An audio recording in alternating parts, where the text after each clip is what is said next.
हमें उन्हें ये नहीं पता है कि अगर पूरे देश का युवा एक साथ आ गया तो तख्ता पलट भी हो सकता है। तो क्या आप डायरेक्ट संकेत दे रहे हैं कि तख्ता पलट हम लोग कर देंगे?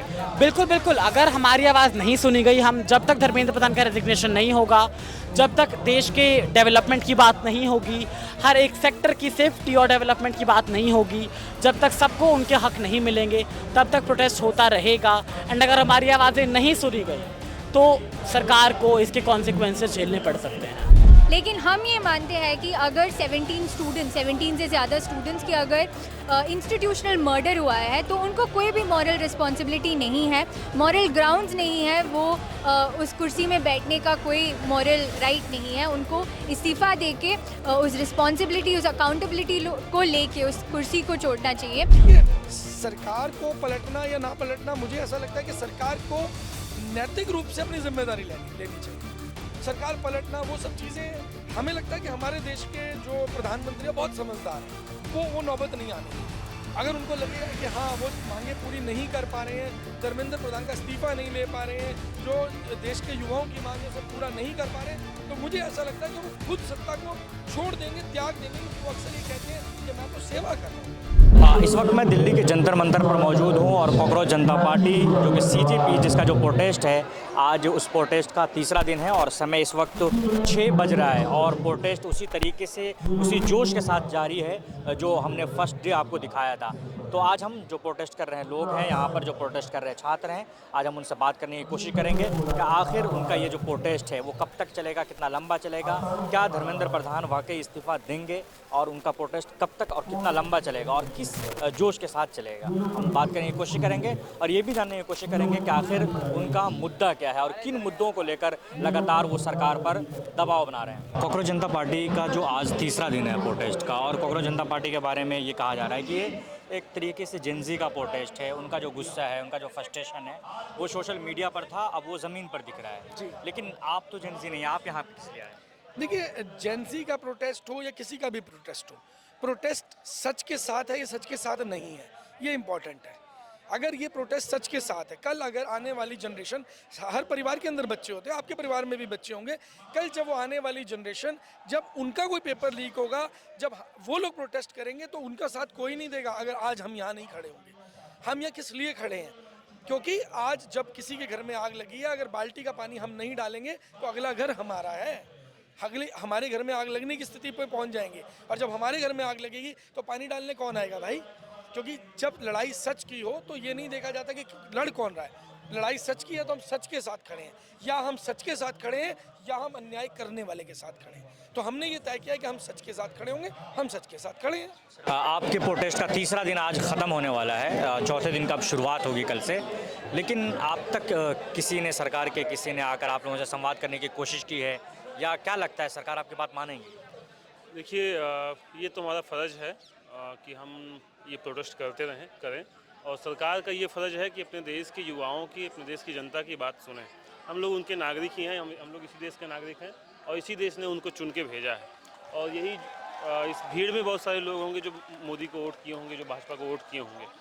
तो अगर वो अपने वोटर्स का सम्मान नहीं कर सकते हैं, अगर उनके लिए यह देश सिर्फ वो कुछ जो है लुच्चे लफंगे लोगों का ही देश है, तो उनको मुबारक। लेकिन ये वो लोग यहाँ पे रजिस्ट कर रहे हैं, वो लोग यहाँ पे आके प्रोटेस्ट कर रहे हैं, जो लोग ये समझते हैं कि हमारे भारत देश का इतिहास एक ऐसा इतिहास है जब 200 साल जो अंग्रेज़ों की गुलामी जो थी उससे लड़के हम लोग पार पाए हैं। उनको जिनकी एक बड़ी हुकूमत चलती थी, जिनके जो बोलते थे कि अब हमारा सूरज कभी अस्त नहीं होता, जब उनको इस देश के आंदोलनों ने पीछे ढकेल दिया, इस देश से भगा दिया है, तो मुझे लगता है कि ये भी एक दिन घुटने टेकेंगे। और जाहिर सी बात है कि अभी कुछ दिन और देखते हैं हम लोग, ये इस प्रोटेस्ट में कंटिन्यू रहेंगे, हम लोग पीछे नहीं हट रहे हैं। लगातार नई नई स्ट्रेटजी हम लोग सोच रहे हैं, बना रहे हैं और इस मूवमेंट को कंटिन्यू करने की कोशिश कर रहे हैं। सबसे पहले तो मैं आपका नाम जानना चाहूँगा, क्या नाम है आपका? मेरा नाम नेविल है, मैं एक जामिया का स्टूडेंट हूँ। मेरा सवाल आपसे ये है कि आपको जो अनुमति मिली थी 20 तारीख को 5 बजे तक का, उसके बाद से लगातार आपका प्रोटेस्ट जारी है, आज तीसरा दिन ख़त्म होने को है। इस बीच पुलिस प्रशासन आप लोगों पर किस तरीके से दबाव बनाती है, या क्या आपका रूटीन होता है पूरा इस प्रोटेस्ट का? देखिए, पहला दिन सबसे ज़्यादा ये हुआ था कि पुलिस कई घंटों के लिए पानी रुकाए थे, फूड रुकाए थे, बिजली काट दी थी। तो इस वजह से बहुत सारे लोग परेशान हो गए। फिर उसके बावजूद लोग टिके रहे और ये इधर की जनता की मजबूती है कि पिछले 3 दिन से टिक पा रहे, क्योंकि हर शाम 5 बजे को पुलिस तो स्पीकर पे बोलते हैं कि ये कानून के खिलाफ है, सुप्रीम कोर्ट के आदेश अनुसार के खिलाफ है। तो उस रूप से पुलिस हर वक्त पे अनाउंसमेंट देते हैं 5 बजे को और हर आधा घंटे पे एक और अनाउंसमेंट देते हैं। बट लोग अभी भी इस जोश में है कि इधर से हटेंगे नहीं जब तक धर्मेंद्र प्रधान हटेगा नहीं। इधर से मंच से बोला भी गया है कि आप चाहते हो कि हम दूसरी जगह जाए तो वो भी हम तैयार है, बट जगह देना होगा जहाँ ये प्रोटेस्ट चल सकते हैं। अभी फ़िलहाल यही है कि रोज़ का रूटीन यही है कि पुलिस अनाउंसमेंट करते हैं, पुलिस एक बहुत बड़ा फौज में आते हैं और फिर निकल जाते हैं। बीच बीच में ये होता है कि कुछ एसेंशियल्स को हमारे नेसेसिटीज़ को रोक दिया जाता है, जैसे पानी और वॉशरूम एक दिन रोक दिया था। और आज भी हम देखते हैं कि 6 बजे को एक कैंडल लाइट विजिल है और आज पुलिस कैंडल भी रोक दिया। कैंडल इस वजह से हम लेके आ रहे थे क्योंकि देख रहा था कि 17 स्टूडेंट का मौत हो चुका है। इतने सारे स्टूडेंट्स के मौत होने के बावजूद हम ऐसा से पूछते हैं कि धर्मेंद्र प्रधान इस्तीफा क्यों नहीं दे रहे हैं, चुप्पी क्यों नहीं तोड़ रहे हैं। तो यही है कि ये कैंडल लाइट विजिल होने के लिए सर पुलिस ने कैंडल रोक दिया था और ऐसे कोशिश करते हैं बीच बीच में हमारे काम में रोक आने के लिए। हमें उन्हें ये नहीं पता है कि अगर पूरे देश का युवा एक साथ आ गया तो तख्ता पलट भी हो सकता है। तो क्या आप डायरेक्ट संकेत दे रहे हैं कि तख्ता पलट हम लोग कर देंगे? बिल्कुल बिल्कुल, अगर हमारी आवाज़ नहीं सुनी गई, हम जब तक धर्मेंद्र प्रधान का रेजिग्नेशन नहीं होगा, जब तक देश के डेवलपमेंट की बात नहीं होगी, हर एक सेक्टर की सेफ्टी और डेवलपमेंट की बात नहीं होगी, जब तक सबको उनके हक नहीं मिलेंगे, तब तक प्रोटेस्ट होता रहेगा। एंड अगर हमारी आवाज़ें नहीं सुनी गई तो सरकार को इसके कॉन्सिक्वेंसेस झेलने पड़ सकते हैं। लगातार आप लोग जो प्रोटेस्ट कर रहे हैं, आपके ऊपर ये आरोप लगता है फंडिंग को लेकर कि फंडिंग कहाँ से हो रही है, ये लोग वहाँ पर उनको खाने मिल रही, बिरयानी मिल रही है। इस आरोप को आप किस तरीके से देख रहे हैं? सो देखिए, बात रही फंडिंग की, तो लोग प्रोपेगेंडा फैलाने को क्या नहीं फैला देते हैं। अगर ये सरकार पता कर सकती है कि फंडिंग मिल रही है, ये मिल रहा है, सरकार ये क्यों नहीं पता कर सकती कि कौन सा पेपर लीक होने वाला है और कौन सा नहीं होने वाला है। अगर सरकार में बात करनी है तो इन 20 बच्चों की जानों पे बात करें जिन्होंने जान गंवाई है, क्योंकि सरकार को तो कोई फ़र्क नहीं पड़ा, धर्मेंद्र प्रधान को कोई फ़र्क नहीं पड़ा, नरेंद्र मोदी को कोई फ़र्क नहीं पड़ा, इतने भी मंत्रियों को कोई फ़र्क नहीं पड़ा, क्योंकि ये बच्चे उनके घर के नहीं थे। अगर ये बच्चे उनके घर के होते, अगर ये बेटे और बेटियां उनके घर के होते, तब जाकर उन्हें पता चलता कि बच्चे खोने का दर्द क्या होता है। ये बच्चे भी इस देश का भविष्य थे, देश के कल का बहुत बड़ा पार्ट बनते, लेकिन ये बच्चों के जान धर्मेंद्र प्रधान ने ली है। धर्मेंद्र प्रधान इन बच्चों के कातिल हैं। आपका नाम क्या है? हरप्रीत सिंह सैनी। कहाँ से आए आप? मैं दिल्ली से ही हूँ। सर, मेरा अगला सवाल ये होगा कि जिनजी को लेकर या उसके एनर्जी को लेकर बहुत सराहना की जाती है और कहा जाता है कि जैसे कि नेपाल के अंदर या बांग्लादेश के अंदर या श्रीलंका के अंदर जो जिनजी ने इस चीज़ को, मुद्दों को उठाया और देश की सरकार भी तक पलट दी। आपको क्या लगता है, ऐसा कुछ एनर्जी दिख रहा है यहाँ? देखिए, सरकार को पलटना या ना पलटना, मुझे ऐसा लगता है कि सरकार को नैतिक रूप से अपनी जिम्मेदारी लेनी चाहिए। सरकार पलटना, वो सब चीज़ें, हमें लगता है कि हमारे देश के जो प्रधानमंत्री हैं बहुत समझदार हैं, वो नौबत नहीं आने देंगे। अगर उनको लगेगा कि हाँ वो मांगे पूरी नहीं कर पा रहे हैं, धर्मेंद्र प्रधान का इस्तीफा नहीं ले पा रहे हैं, जो देश के युवाओं की मांगे उसे पूरा नहीं कर पा रहे, तो मुझे ऐसा लगता है कि वो खुद सत्ता को छोड़ देंगे, त्याग देंगे, क्योंकि वो अक्सर ये कहते हैं कि मैं तो सेवा कर रहा हूँ। अब सेवा करने वाला जो व्यक्ति होता है, अगर आज उनको सेवा मुक्त किया जा रहा है, देश की जनता कहती है आप सेवा मुक्त हो जाओ, हमें आपकी सेवाएं और नहीं चाहिए, तो मुझे लगता है कि वो एक सूझबूझ का निर्णय लेंगे, क्योंकि बहुत समझदार प्रधानमंत्रियों में वो अपनी गिनती करवाते आए हैं। आप प्रोटेस्ट में लगातार सक्रिय हैं, ऐसा लगता है आपको कि सरकार की तरफ से या ऐसे असामाजिक तत्व आपके प्रोटेस्ट को कमज़ोर करने की कोशिश की हो या उस तरीके का हथकंडा अपनाया हो? देखिए, वो तो चल रही है, वो जाहिर सी बात है कि जैसे यूट्यूबर्स आते हैं बीच बीच में डेली यहाँ पे, जो जिनका एक ही काम है जंतर मंतर पे जो कोई भी डेमोक्रेटिक प्रोटेस्ट चल रहा हो उसको डिस्टर्ब करना, उसमें जो लोग पार्टिसिपेट कर रहे हैं उनको अलग एजेंडे पे, जो वो खुद से एक बना के आए हुए हैं एजेंडा, उस पर बात रखवाना। हो सकता है जो है कोई बात ना रख पाए हो, लेकिन वो ज़बरदस्ती इन्वोक करना लोगों को और एक एंगल देने का कोशिश करना कि नहीं तुम इस पे बोलो। हमारे रिसर्च में एक इसको फैलेसी बोलते हैं, स्ट्रॉमैन फैलेसी, कि हम जो सवाल चाहते हैं, हम जिस पे जो है स्ट्रॉन्ग हैं, हम आपसे वही सवाल पूछेंगे जिस पे हम आपको डिस्ट्रॉय कर सकें। तो वही ये एक एजेंडा बना के ये लोग आते हैं और काफ़ी डिस्टर्बेंस है, लेकिन उससे वो जो छिटपुट डिस्टर्बेंस है उससे बहुत कोई फ़र्क नहीं पड़ रहा है। उन लोग को जो है यहाँ पे जो प्रोटेस्टर्स हैं उनको अच्छे से जवाब दे रहे हैं। उनको पुलिस भी जो है उनको बाहर निकाल रही है, कई बार जो है पुलिस उनको लेके जाती है। तो ये तो कंटिन्यूटी बनी हुई है, ये सब तो चलता रहेगा। वो तो जाहिर सी बात है कि ये सब होगा। दिल्ली में मुझे लगता है कि तीसरा बड़ा दिल्ली के भी तो प्रोटेस्ट है कि एक तो किसान जो मूवमेंट हुआ, एक CNRC वाला हुआ, तीसरा जो दिल्ली में सिटिंग जो ये चल रहा है, तो तीसरा मूवमेंट है। और मुझे लगता है कि ये कोई कहीं ना कहीं जो ये तक जाएगा और वो बात सुनी जाएगी। हमको ये इस बात की उम्मीद है गवर्नमेंट उसे टेकेगी। आपका लगातार प्रोटेस्ट जारी है दिन और रात दोनों में, तो किस तरीके से आपका सोना, आपका खाना और किस तरीके से चल रहा है? देखिए, खाने पीने का इधर से कुछ लोग हैं जो लगा रहे स्टॉल और बांट रहे खाना फ्री में, मुफ्त में बांट रहे, तो इस वजह से लोग खाना पीना कर पा रहे हैं।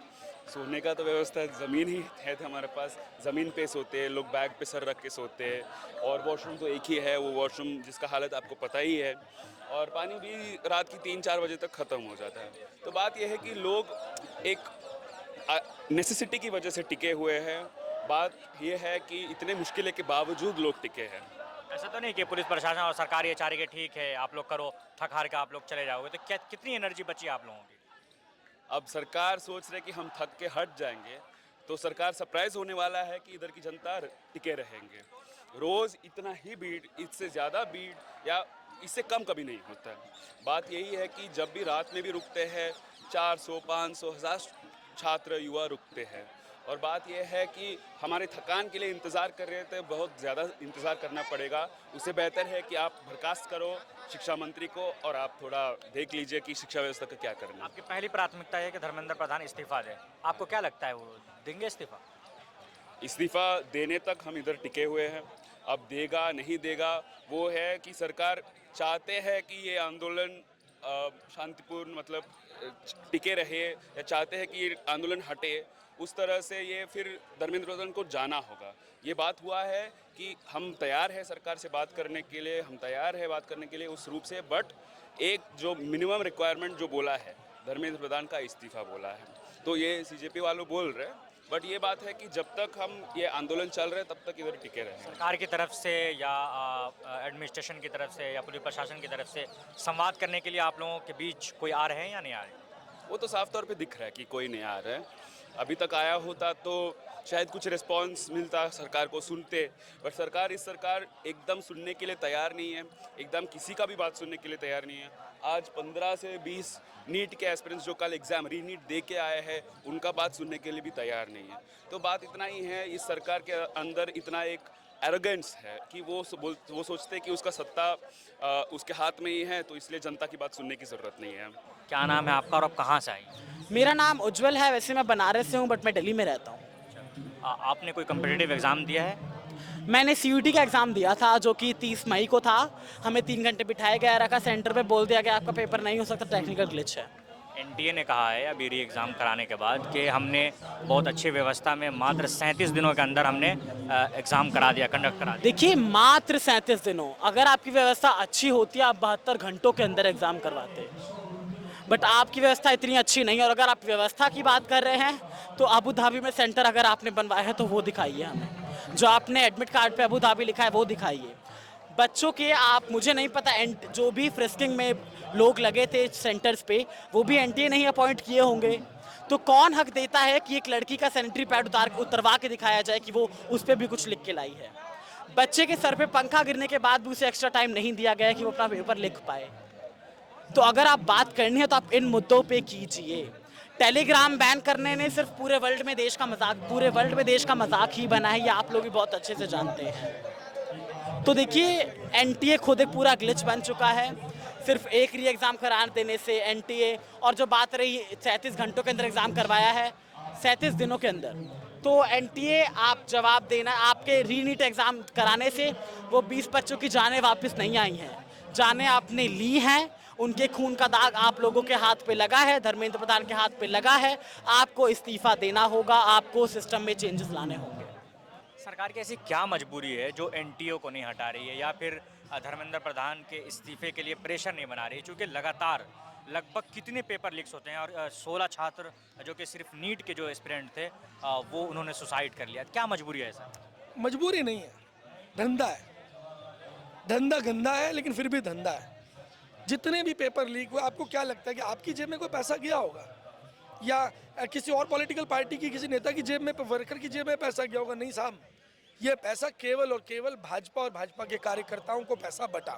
पेपर किसने लीक करवाया? सत्ता में कौन है? उन्हीं के लोगों ने पैसे पेपर लीक करवाया, उन्हीं के लोगों ने पेपर बेचा और उन्हीं के लोगों जो है उनके ऊपर कार्रवाई ढंग से नहीं हो पा रही, क्योंकि 1 या 2 लोगों को मात्र अरेस्ट कर लेने से कार्रवाई नहीं मानी जाती है।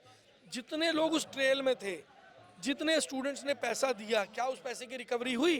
क्योंकि उन सबको मालूम है भाई 10-10, 20-20, 30-30 लाख रुपए अपने पेपर के लिए हैं, तो अगर 10-20, 50 हज़ार रुपये खर्च भी कर लोगे तो क्या फ़र्क पड़ता है? तो धंधा उनके लिए धंधा है ये। और आपको क्या लग रहा है ये रुक जाएगा? ये रुकेगा ही नहीं, क्योंकि ये लोग वो हैं जिन्होंने हर चीज़ का धंधा बनाया है।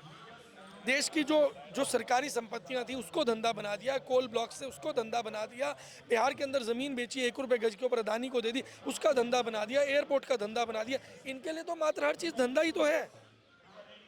इनके लिए एक्चुअल में लोगों का भविष्य से कोई मतलब नहीं। इनको अपना इलाज कराना होगा तो विदेश जाके करा लेंगे, अपने बच्चे पढ़ाने होंगे तो विदेश जाके पढ़ा लेंगे, अपने लिए कुछ काम करना होगा तो विदेश जाके कर लेंगे। यहाँ पर इनको केवल धंधा करना है, संपत्तियाँ लूटनी है, बस वो स्थिति चल रही है आज। यहाँ जो प्रोटेस्ट चल रहा है इसको लेकर कई तरीके से मीडिया के अंदर नैरेटिव बनाया जाता है। कभी कहा जाता है कि एंटी नेशनल, या कभी उमर खालिद के नैरेटिव को सेट किया जाता है, या कभी फिर उनको कहा जाता है कि फंडिंग कहीं और से आ रही है। आप यहाँ पर आप क्या देख रहे हैं? देखिए, मैं तो यही बोलना चाहूँगा, किसान आ जाते हैं तो वो पाकिस्तानी खालिस्तानी हो जाते हैं। देश की पहलवान बेटियां जिन्होंने राष्ट्र का सम्मान बढ़ाया वो आ जाती हैं तो उनको भी पाकिस्तान से फंडिंग हो जाती है। सोनम वांगचुक जो है वो देशद्रोही कह दिए जाते हैं। आज देश का युवा जब रोड पे है तो इनको भी अगर कुछ कह रहे हैं तो ठीक है भाई, कह लो, क्योंकि रीज़न ये है कि बात जो फंडिंग की करते हैं। अरे भाई एक बात बताओ, अगर फंडिंग यहाँ पर होती तो ये प्रोटेस्ट जो इस टाइम पर 40 डिग्री 42 डिग्री के टेम्परेचर के अंदर उस स्टेज के ऊपर आप देखोगे ना तो कुछ शामियाना नहीं लगा हुआ। आपने पॉलिटिकल पार्टियों के प्रोटेस्ट कवर किए होंगे, शामियाना भी लगा होता है, कूलर लगे होते हैं, एक एक मंच पे 10-10 कूलर होते हैं साहब। यहाँ एक कूलर तो छोड़ो, एक पंखा भी नहीं है और 45 डिग्री टेम्परेचर के ऊपर ये सारे बच्चे वहाँ खड़े हुए हैं और किसी पॉलिटिकल पार्टी को शर्म नहीं आ रही कि आकर के सपोर्ट करिए। यहाँ पर आकर शामियाना दीजिए, सर्विसेज दीजिए, फैसिलिटीज़ दीजिए। दुश्मन नहीं है, ये आपके बच्चे हैं, ये हमारे बच्चे हैं, देश का भविष्य है। यही लोग कल डॉक्टर बनेंगे तो बीमार होने वाले लोगों का इलाज करेंगे, लेकिन किसी को कोई फर्क नहीं पड़ता। आपको क्या लगता है इस प्रोटेस्ट को लेकर जो कई सारी जो पार्टियां हैं, पॉलिटिकल पार्टियां हैं, उनको या जो किसान यूनियन है इनको आकर सपोर्ट करनी चाहिए? इनका देखिए, सपोर्ट करनी चाहिए लेकिन खुल के करनी चाहिए। अभी सपोर्ट तो ठीक है, डेफिनेटली कुछ लोग कर रहे होंगे, करें, क्योंकि बीच में इंडिविजुअल लेवल पे जो लोग जुड़े हुए हैं, अलग अलग पार्टियों से तो हर व्यक्ति जुड़ा होगा। आप भी किसी न किसी को वोट देते होंगे, आप सपोर्ट कर रहे हैं, यहाँ खड़े हुए हैं, लेकिन कुल मिलाकर के अभी खुल करके सपोर्ट में आना पड़ेगा।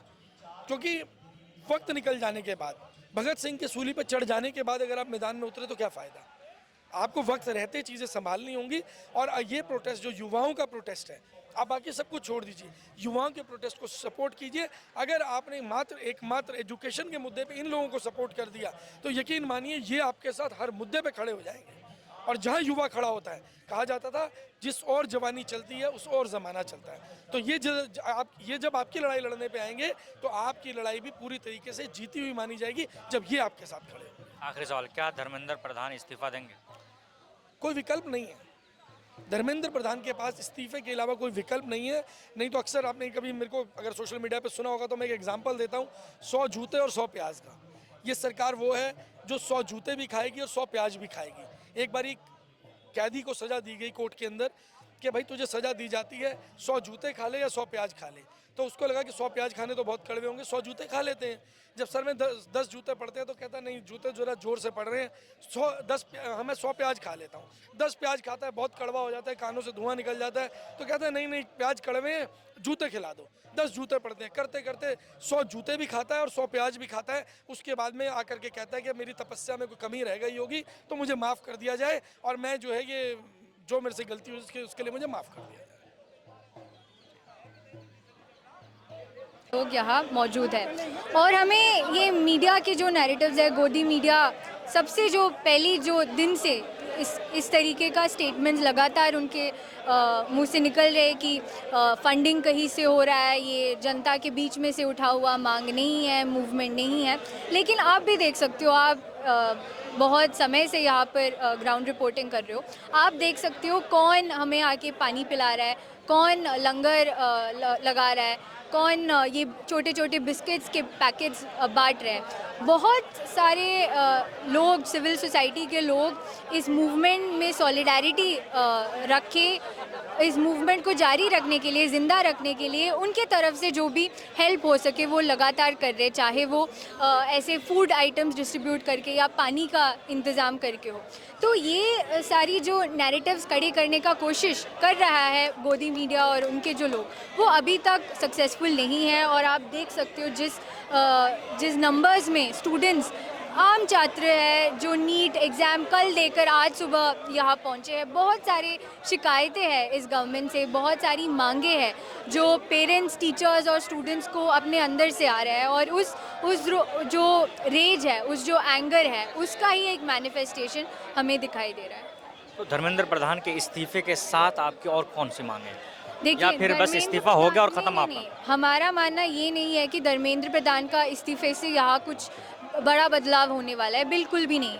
लेकिन हम ये मानते हैं कि अगर 17 से ज़्यादा स्टूडेंट्स की अगर इंस्टीट्यूशनल मर्डर हुआ है तो उनको कोई भी मॉरल रिस्पॉन्सिबिलिटी नहीं है, मॉरल ग्राउंड्स नहीं है, वो उस कुर्सी में बैठने का कोई मॉरल राइट नहीं है। उनको इस्तीफ़ा दे के उस रिस्पॉन्सिबिलिटी, उस अकाउंटेबिलिटी को लेके उस कुर्सी को छोड़ना चाहिए। और हमारा SFI का सबसे बड़ा मांग ये है कि NTA जो नेशनल टॉर्चर एजेंसी है, जो साल भर साल पेपर लीक करवाता है, पेपर कैंसिल होते हैं। और आप देखिए, NTA एक गवर्नमेंट इंस्टीट्यूट नहीं है, वो एक ओवरसीइंग और मैनेजर की तौर पे एक इंस्टीट्यूशन है जो हर एक काम आउटसोर्स करता है, चाहे वो पेपर लिखने का काम हो, चाहे वो बायोमेट्रिक्स। ये थी जंतर मंतर से हमारी पूरी रिपोर्ट, जिसमें हम यहाँ पर प्रोटेस्ट कर रहे छात्रों से हमने बात करने की कोशिश की और दिखाया कि जंतर मंतर पर आखिर कॉकरोच जनता पार्टी का प्रोटेस्ट किस तरीके से चल रहा है और उनकी क्या डिमांड है और ये कब तक उनका प्रोटेस्ट चलेगा और क्या वाकई धर्मेंद्र प्रधान इस्तीफा देंगे या उनके आगे का प्लान क्या है।